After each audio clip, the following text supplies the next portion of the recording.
Month one is about mindfulness and learning to own the moment with mindfulness. I am going to present it to you in a way that is digestible and in a way that you can use it in your everyday life. I will hopefully clear up any misconceptions or misunderstandings you may have about mindfulness, tell you what it is and what it isn't.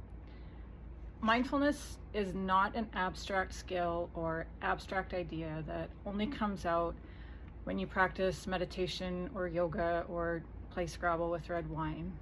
Mindfulness is a specific skill to use for a specific purpose. It is, I choose to bring my attention, my focus, and my awareness to this moment, to a particular moment on purpose so that I can digest it, I can evaluate it long enough to know if I want to accept it or let it go, if I want to change it, or if I want to sink into it.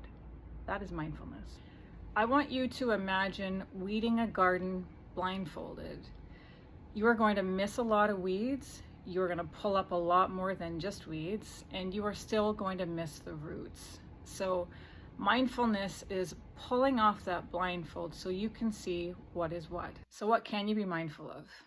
You can be mindful of anything that you can bring your attention to. So when it comes to yourself, that would be your thoughts, your feelings, your actions, your sensations. When it comes to other people, however, we can only be aware of what's observable. And so we can only be mindful of their behaviors. If we ever think we know why someone is doing something, we are making an assumption because we cannot be mindful of intention or feelings or thoughts. Now, I can be mindful of things that I like and things that I don't like. Why would I want to be mindful of something that I don't like? I don't want to, but I can. If I have any hope in changing that moment, I want to be mindful.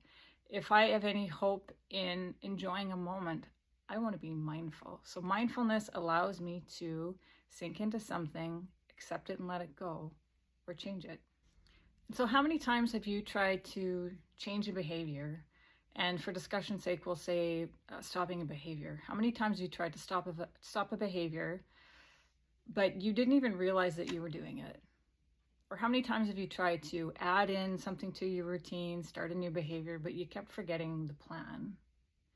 So you have to, with intention, make changes. Now, I have clients who have said to me they don't like mindfulness, and I have worked with people who say, it's just not my thing, my brain doesn't work that way.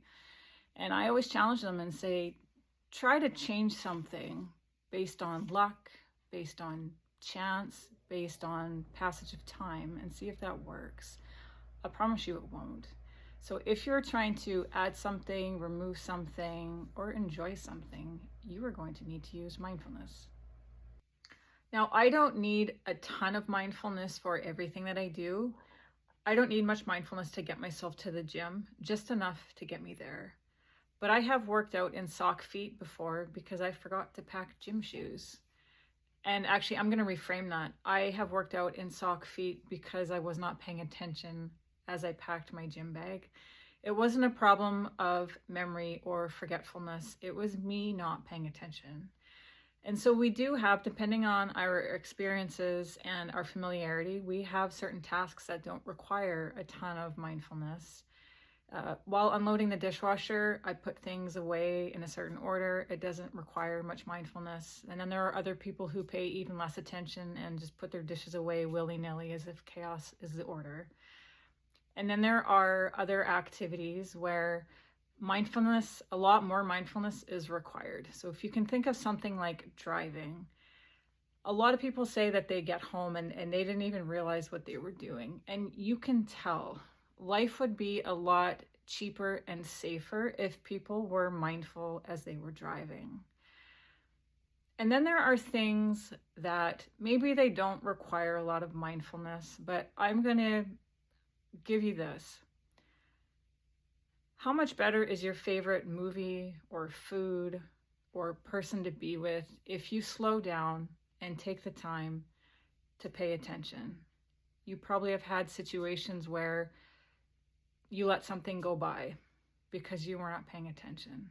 And so that is how mindfulness can be helpful And those are some examples of when more mindfulness is needed and less mindfulness is needed. So why mindfulness? Why is it like the first thing that you learn about when you're learning about DBT? The more awareness you have as you strengthen your ability to be mindful, you improve your self-control. And mindfulness is the skill that allows all other skills possible and usable.